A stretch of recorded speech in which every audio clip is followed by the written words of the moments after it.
英語聞き流しリスニング、英語テキストと MP3 ダウンロード、その他の物語はホームページからお聞きいただけます。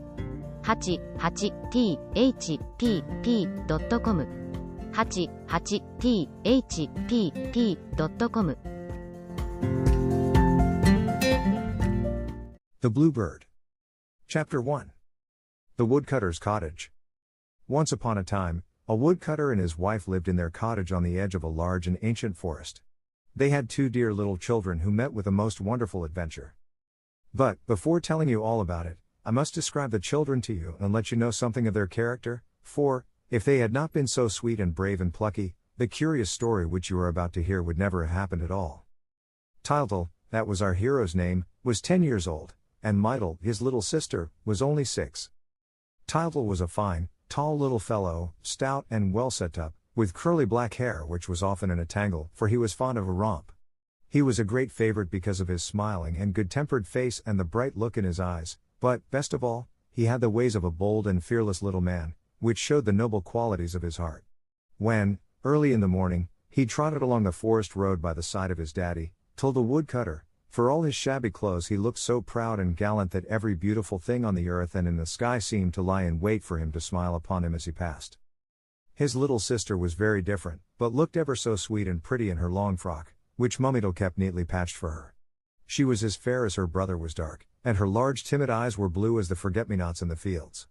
Anything was enough to frighten her and she would cry at the least thing, but her little child soul already held the highest womanly qualities. She was loving and gentle and so fondly devoted to her brother that, rather than abandon him, she did not hesitate to undertake a long and dangerous journey in his company. What happened and how our little hero and heroine went off into the world one night in search of happiness, that is the subject of my story. Daddy Tyl's cottage was the poorest of the countryside, and it seemed even more wretched because it stood opposite a splendid hall in which rich children lived. From the windows of the cottage you could see what went on inside the hall when the dining room and drawing rooms were lit up in the evening. And, in the daytime, you saw the little children playing on the terraces, in the gardens and in the hothouses which people came all the way from town to visit because they were always filled with the rarest flowers. Now, one evening which was not like other evenings, for it was Christmas Eve, Mummy put her little ones to bed and kissed them even more lovingly than usual. She felt a little sad because, owing to the stormy weather, Daddy Tyl was not able to go to work in the forest, and so she had no money to buy presents with which to fill Tyltyl and Mytyl's stockings. The children soon fell asleep, everything was still and silent and not a sound was heard but the purring of the cat, the snoring of the dog and the ticking of the great-grandfather's clock. But suddenly a light as bright as day crept through the shutters, the lamp upon the table lit again of itself and the 2 children awoke, yawned, rubbed their eyes, stretched out their arms in bed and Tyltyl, in a cautious voice called, "Mytyl?" "Yes, Tyltyl?" was the answer. "Are you asleep?" "Are you?" "No," said Tyltyl. "How can I be asleep, when I'm talking to you?" "I say, is this Christmas Day?" asked his sister. "Not yet, not till tomorrow. But Father Christmas won't bring us anything this year." "Why not?" "I heard Mummy say that she couldn't go to town to tell him. But he will come next year." "Is next year far off?" "A good long while," said the boy. "But he will come to the rich children tonight." "Really?" "Hello!" cried Tyltyl of a sudden. "Mummy's forgotten to put out the lamp. I've an idea." "What?" "Let's get up." "But we mustn't," said Mytyl, who always remembered. "Why, there's no one about. Do you see the shutters? Oh, how bright they are." "It's the lights of the party," said Tyltyl. "What party?" "The rich children opposite. It's the Christmas tree. Let's open the shutters." "Can we?" asked Mytyl, timidly. "Of course we can, there's no one to stop us. Do you hear the music? Let us get up." The 2 children jumped out of bed, ran to the window, climbed on the stool in front of it and threw back the shutters. A bright light filled the room, and the children looked out eagerly. "We can see everything," said Tyltyl. "I can't," said poor little Mytyl, who could hardly find room on the stool. "It's snowing," said Tyltyl. "There are 2 carriages, with 6 horses each." "There are 12 little boys getting out," said Mytyl, who was doing her best to peep out of the window. "Don't be silly. They're little girls. They've got knickerbockers on. Do be quiet. And look. What are those gold things there, hanging from the branches?" "Why, toys, to be sure," said Tyltyl. Swords, guns, soldiers, cannons. And what's that, all round the table? Cakes and fruit and cream tarts. Oh, how pretty the children are! Cried Mytyl, clapping her hands. And how they're laughing and laughing, answered Tyltyl. And the little ones dancing. Yes, yes, let's dance too, shouted Tyltyl. And the two children began to stamp their feet for joy on the stool. Oh, what fun, said Mytyl. They're getting the cakes, cried Tyltyl. They can touch them. They're eating, they're eating, they're eating. Oh, how lovely, how lovely. Mytyl began to count imaginary cakes. I have 12. And I 4 times 12, said Tyltyl. But I'll give you some. And our little friends, dancing, laughing and shrieking with delight, rejoiced so prettily in the other children's happiness that they forgot their own poverty and want. They were soon to have their reward. Suddenly, there came a loud knocking at the door. The startled children ceased their romp and dared not move a limb. Then the big wooden latch lifted of itself, with a loud creak, the door opened slowly, and in crept a little old woman, dressed all in green, with a red hood over her head. She was humpbacked and lame and had only one eye, her nose and chin almost touched, and she walked leaning on a stick. She was surely a fairy. She hobbled up to the children and asked, in a snuffling voice, "Have you the grass here that sings or the bird that is blue?" "We have some grass," replied Tyltyl, trembling all over his body, "but it can't sing." "Tyltyl has a bird," said Mytyl. "But I can't give it away, because it's mine," the little fellow added quickly. Now wasn't that a capital reason? The fairy put on her big, round glasses and looked at the bird. "He's not blue enough," she exclaimed. "I must absolutely have the blue bird. It's for my little girl, who is very ill. Do you know what the blue bird stands for?" "No? I thought you didn't, and, as you are good children, I will tell you." The fairy raised her crooked finger to her long, pointed nose, and whispered, in a mysterious tone, "The blue bird stands for happiness, and I want you to understand that my little girl must be happy in order to get well. That is why I now command you to go out into the world and find the blue bird for her. You will have to start at once. Do you know who I am?" The children exchanged puzzled glances. The fact was that they had never seen a fairy before, and they felt a little scared in her presence. However, Tyltyl soon said politely, "You are rather like our neighbor, Madame Berlingot." She herself helped Mytyl. Tyltyl thought that, in saying this, he was paying the fairy a compliment, for Madame Berlingot's shop, which was next door to their cottage, was a very pleasant place. It was stocked with sweets, marbles, chocolate cigars, and sugar dolls and hens, and, at fair time, there were big gingerbread dolls covered all over with gilt paper. Goody Berlingot had a nose that was quite as ugly as the fairy's. She was old also, and, like the fairy, she walked doubled up in two, but she was very kind and she had a dear little girl who used to play on Sundays with the woodcutter's children. Unfortunately, the poor little pretty, fair-haired thing was always suffering from some unknown complaint, which often kept her in bed. When this happened, she used to beg and pray for Tyltyl's dove to play with, but Tyltyl was so fond of the bird that he would not give it to her.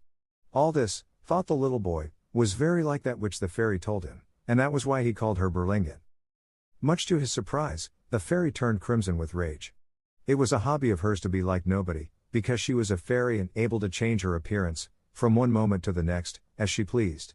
That evening, she happened to be ugly and old and humpbacked. She had lost one of her eyes, and 2 lean wisps of grey hair hung over her shoulders.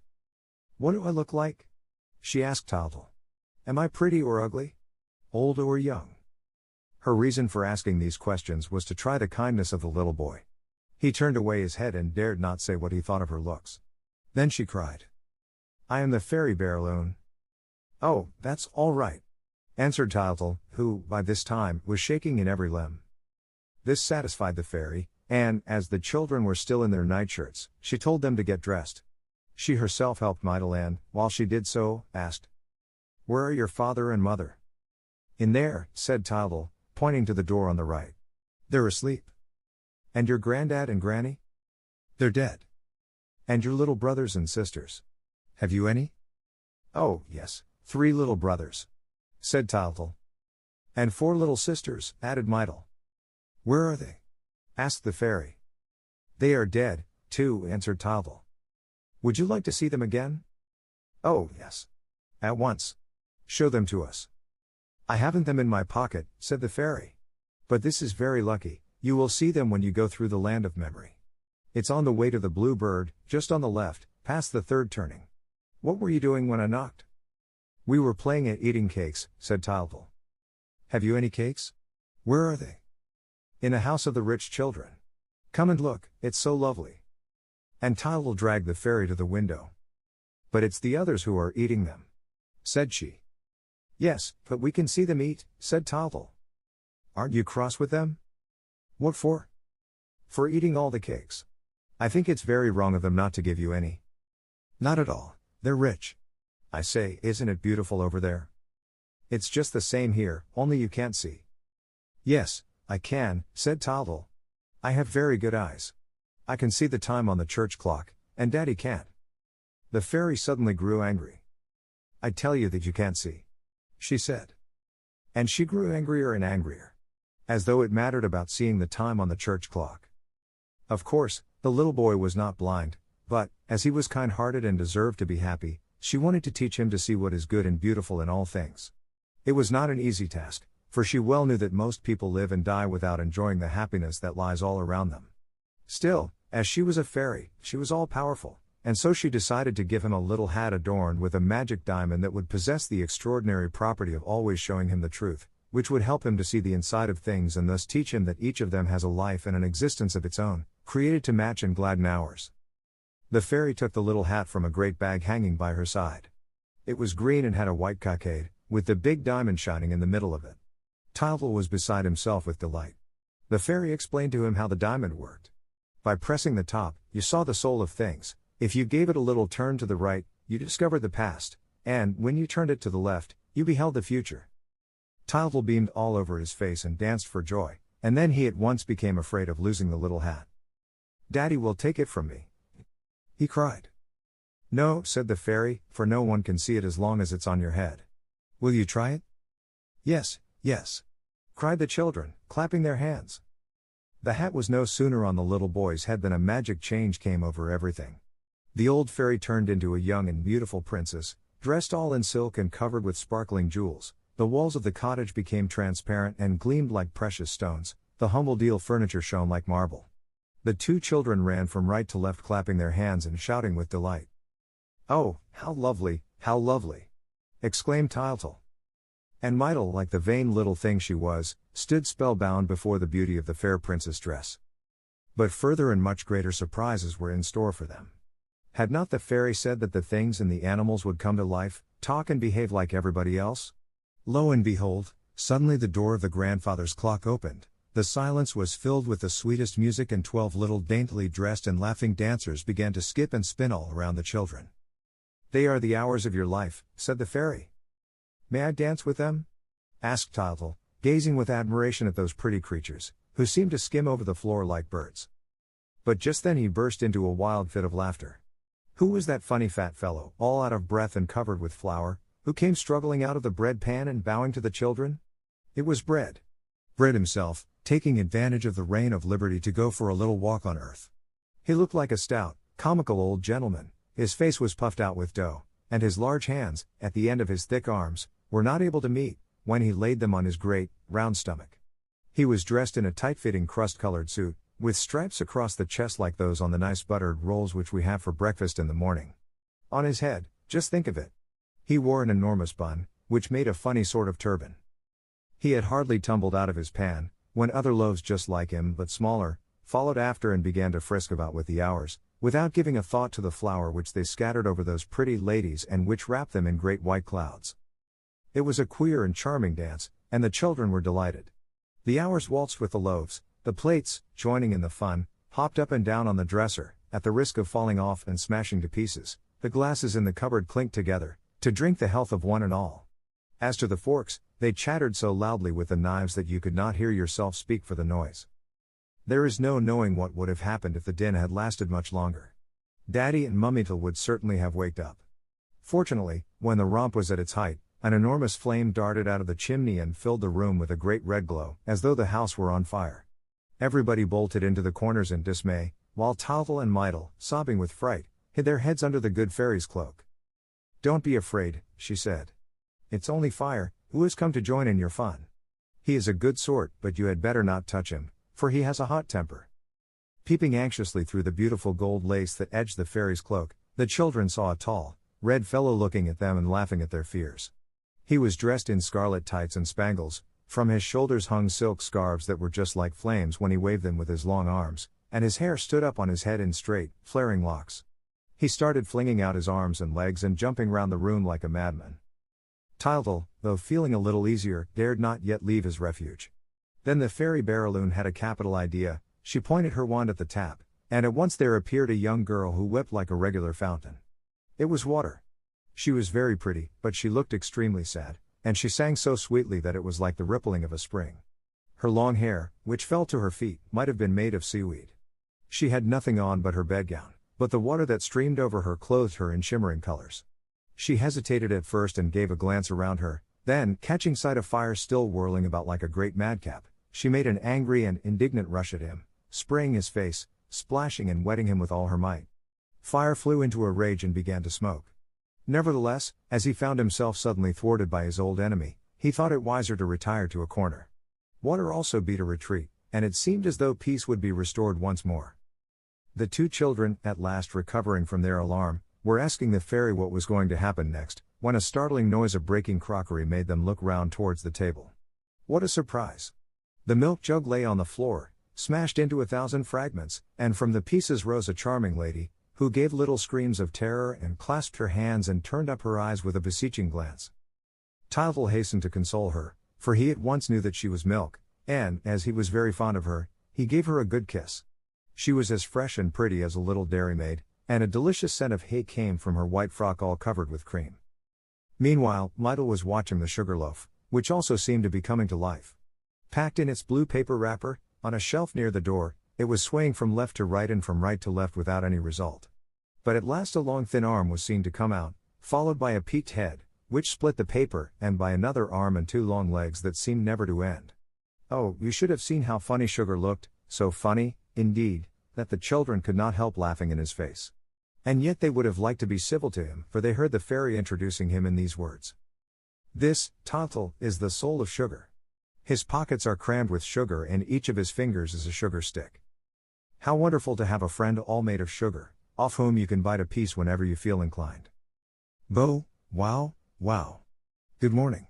Good morning, my little god. At last we can talk. Bark and wag my tail as I might, you never understood. I love you. I love you. Who can this extraordinary person be, who jostles everybody and fills the house with his noisy gaiety? We know him at once. It is Tylo, the good dog who tries his hardest to understand mankind, the good-natured animal who goes with the children to the forest, the faithful guardian who protects the door, the staunch friend who is ever true and ever loyal. Here he comes walking on his hind paws, as on a pair of legs too short for him, and beating the air with the 2 others, making gestures like a clumsy little man. He has not changed, he still has his smooth, mustard-colored coat and his jolly bulldog head, with the black muzzle, but he is much bigger and then he talks. He talks as fast as he can, as though he wanted in one moment to avenge his whole race, which has been doomed to silence for centuries. He talks of everything, now that he is at last able to explain himself, and it is a pretty sight to see him kissing his little master and mistress and calling them his little gods.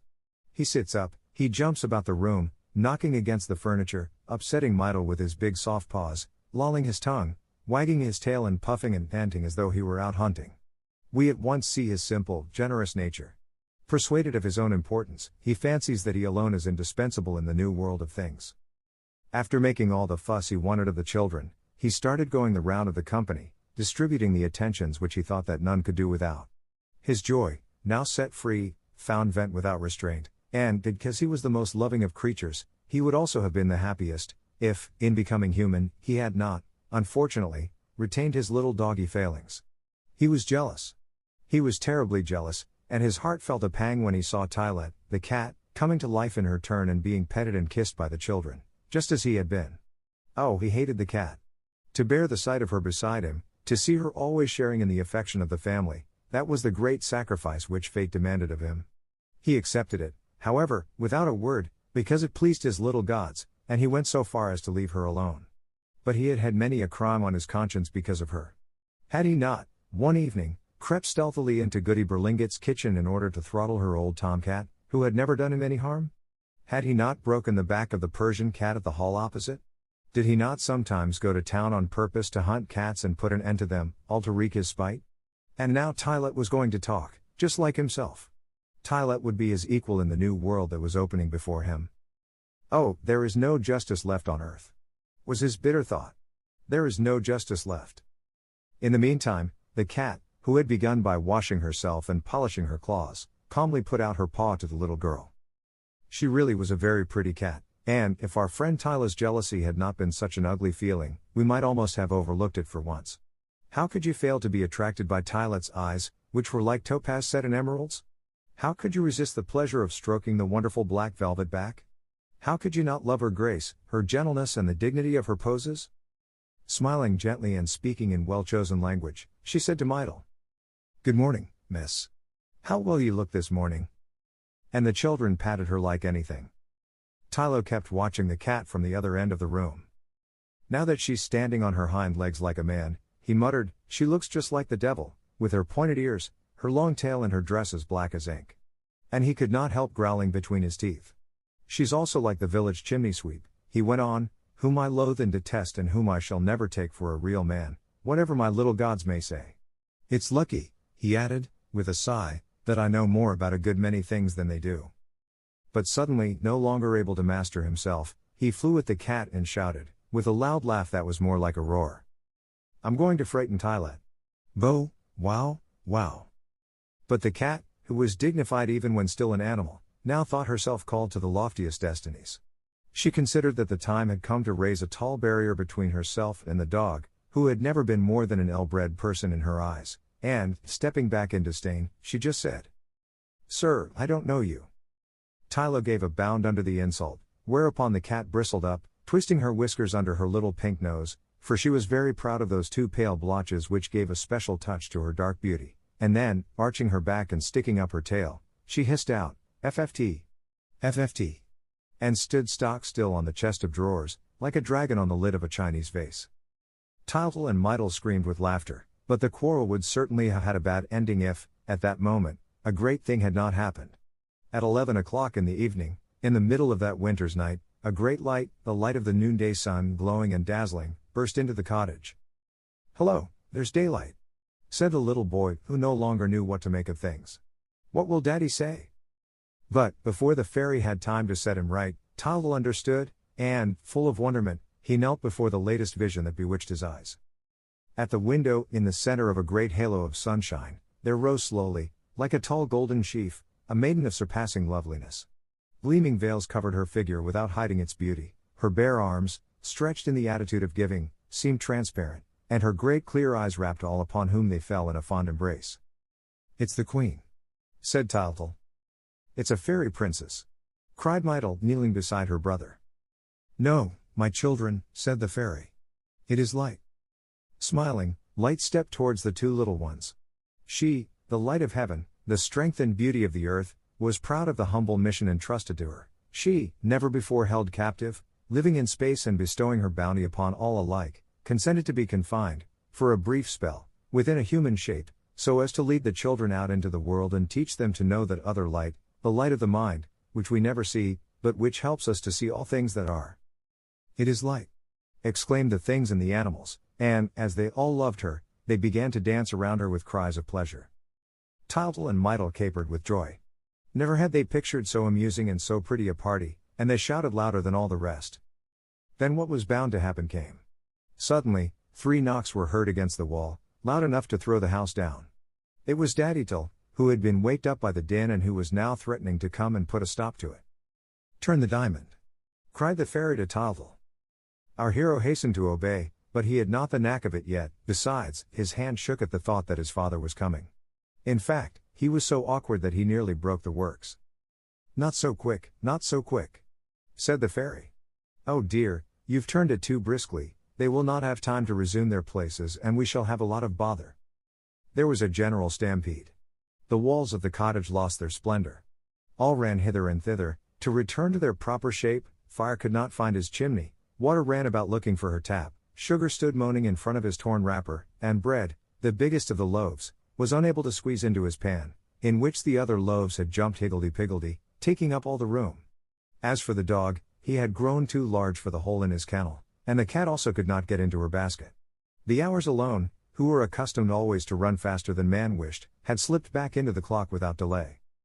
Light stood motionless and unruffled, vainly setting an example of calmness to the others, who were all weeping and wailing around the fairy. "What is going to happen?" they asked. "Is there any danger?" "Well," said the fairy, "I am bound to tell you the truth. All those who accompany the two children will die at the end of the journey." They began to cry like anything, all except the dog, who was delighted at remaining human as long as possible and who had already taken his stand next to Light, so as to be sure of going in front of his little master and mistress. At that moment, there came a knocking even more dreadful than before. "There's Daddy again," said Tiltle. "He's getting up, this time, I can hear him walking." "You see," said the fairy, "you have no choice now, it is too late, you must all start with us. But you, Fire, don't come near anybody. You, Dog, don't tease the cat. You, Water, try not to run all over the place. And you, Sugar, stop crying, unless you want to melt. Bread shall carry the cage in which to put the bluebird, and you shall all come to my house, where I will dress the animals and the things properly. Let us go out this way." As she spoke, she pointed her wand at the window, which lengthened magically downwards, like a door. They all went out on tiptoe, after which the window resumed its usual shape. And so it came about that, on Christmas night, in the clear light of the moon, while the bells rang out lustily, proclaiming the birth of Jesus, Tiltle and Mydle went in search of the bluebird that was to bring them happiness. Chapter 2. At the fairies. The fairy Barraloon's palace stood at the top of a very high mountain, on the way to the moon. It was so near that, on summer nights, when the sky was clear, you could plainly see the moon's mountains and valleys, lakes and seas from the terrace of the palace. Here the fairy studied the stars and read their secrets, for it was long since the earth had had anything to teach her. "This old planet no longer interests me," she used to say to her friends, the giants of the mountain. "The men upon it still live with their eyes shut. Poor things, I pity them. I go down among them now and then, but it is out of charity, to try and save the little children from the fatal misfortune that awaits them in the darkness." This explains why she had come and knocked at the door of Daddydle's cottage on Christmas Eve. And now to return to our travelers.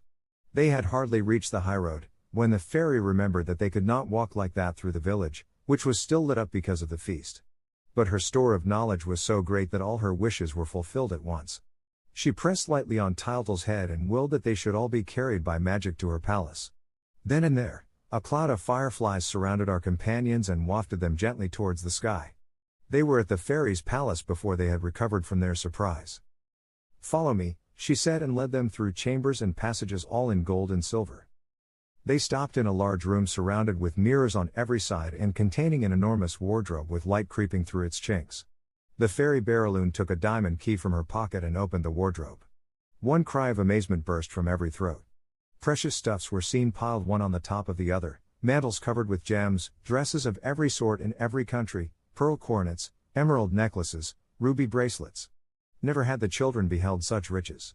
As for the things, their state was rather one of utter bewilderment, and this was only natural, when you think that they were seeing the world for the first time and that it showed itself to them in such a queer way. The fairy helped them make their choice. Fire, Sugar and the cat displayed a certain decision of taste. Fire, who only cared for red, at once chose a splendid bright red dress, with gold spangles. He put nothing on his head, for his head was always very hot. Sugar could not stand anything except white and pale blue, bright colors jarred on his sweet nature. The long blue and white dress which he selected and the pointed hat, like a candle extinguisher, which he wore on his head made him look perfectly ridiculous, but he was too silly to notice it and kept spinning before the glass like a top and admiring himself in blissful ignorance. The cat, who was always a lady and who was used to her dusky garments, reflected that black always looks well, in any circumstance, particularly now, when they were traveling without luggage. She therefore put on a suit of black tights, with jet embroidery, hung a long velvet cloak from her shoulders and perched a large cavalier hat, with a long feather, on her neat little head. She next asked for a pair of soft kid boots, in memory of Puss in Boots, her distinguished ancestor, and put a pair of gloves on her forepaws, to protect them from the dust of the roads. Thus attired, she took a satisfied glance at the mirror. Then, a little nervously, with an anxious eye and a quivering pink nose, she hastily invited Sugar and Fire to take the air with her. So they all three walked out, while the others went on dressing. Let us follow them for a moment, For we have already grown to like our brave little Tildal, and we shall want to hear anything that is likely to help or delay his undertaking. After passing through several splendid galleries, hung like balconies in the sky, our three cronies stopped in the hall, and the cat at once addressed the meeting in a hushed voice. "I have brought you here," she said, "in order to discuss the position in which we are placed. Let us make the most of our last moment of liberty." But she was interrupted by a furious uproar. "Bo, wow, wow. There now!" cried the cat. "There's that idiot of a dog. He has scented us out. We can't get a minute's peace. Let us hide behind the balustrade. He had better not hear what I have to say to you." "It's too late," said Sugar, who was standing by the door. And, sure enough, Tylo was coming up, jumping, barking, panting and delighted. The cat, when she saw him, turned away in disgust. "He has put on the livery of one of the footmen of Cinderella's coach. It is just the thing for him, he has the soul of a flunky." She ended these words with a FFT. FFT.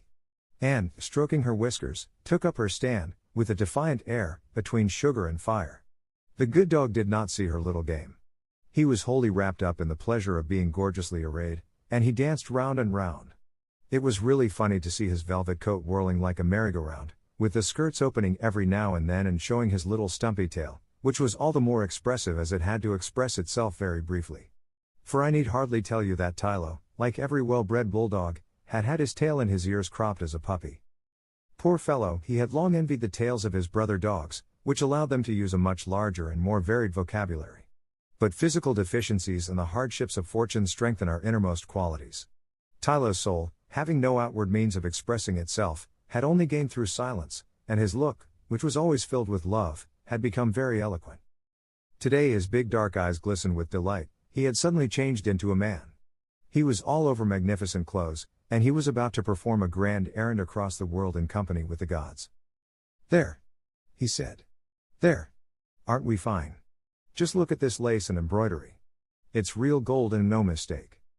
He did not see that the others were laughing at him, for, to tell the truth, he did look very comical, but, like all simple creatures, he had no sense of humor. He was so proud of his natural garment of yellow hair that he had put on no waistcoat, in order that no one might have a doubt as to where he sprang from. For the same reason, he had kept his collar, with his address on it. A big red velvet coat, heavily braided with gold lace, reached to his knees, and the large pockets on either side would enable him, he thought, always to carry a few provisions, for Tylo was very greedy. On his left ear, he wore a little round cap with an osprey feather in it, and he kept it on his big square head by means of an elastic which cut his fat, loose cheeks in two. His other ear remained free. Cropped close to his head in the shape of a little paper screw bag, this ear was the watchful receiver into which all the sounds of life fell, like pebbles disturbing its rest. He had also encased his hind legs in a pair of patent leather riding boots, with white tops, but his forepaws he considered of such use that nothing would have induced him to put them into gloves. Tylo had too natural a character to change his little ways all in a day, and, in spite of his new-blown honors, he allowed himself to do undignified things. He was at the present moment lying on the steps of the hall, scratching the ground and sniffing at the wall, when suddenly he gave a start and began to whine and whimper. His lower lip shook nervously as though he were going to cry. "What's the matter with the idiot now?" asked the cat, who was watching him out of the corner of her eye. But she at once understood. A very sweet song came from the distance, and Tylo could not endure music. The song drew nearer, a girl's fresh voice filled the shadows of the lofty arches and water appeared. Tall, slender and white as a pearl, she seemed to glide rather than to walk. Her movements were so soft and graceful that they were suspected rather than seen. A beautiful silvery dress waved and floated around her, and her hair decked with corals flowed below her knees. When Fire caught sight of her, like the rude and spiteful fellow that he was, he sneered. "She's not brought her umbrella." But Water, who was really quite witty and who knew that she was the stronger of the two, chaffed him pleasantly and said, with a glance at his glowing nose, "I beg your pardon? I thought you might be speaking of a great red nose I saw the other day." The others began to laugh and poke fun at Fire, whose face was always like a red-hot coal. Fire angrily jumped to the ceiling, keeping his revenge for later. Meanwhile, the cat went up to Water, very cautiously, and paid her ever so many compliments on her dress.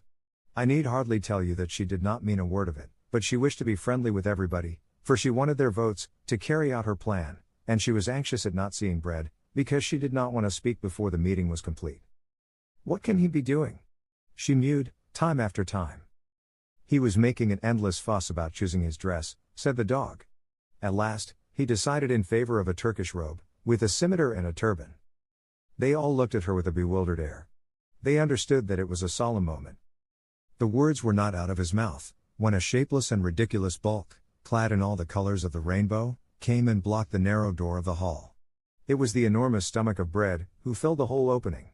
He kept on knocking himself, without knowing why, for he was not very clever and, besides, he was not yet used to moving about in human beings' houses. At last, it occurred to him to stoop, and, by squeezing through sideways, he managed to make his way into the hall. It was certainly not a triumphal entry, but he was pleased with it all the same. "Here I am," he said. "Here I am. I have put on Bluebeard's finest dress. What do you think of this?" The dog began to frisk around him. He thought Bread magnificent. That yellow velvet costume, covered all over with silver crescents, reminded Tylo of the delicious horseshoe rolls which he loved, and the huge, gaudy turban on Bread's head was really very like a fairy bun. "How nice he looks!" he cried. "How nice he looks!" 英語聞き流しリスニング、英語テキストと MP3 ダウンロード、その他の物語は、ホームページからお聞きいただけます。88thpp.com 88thpp.com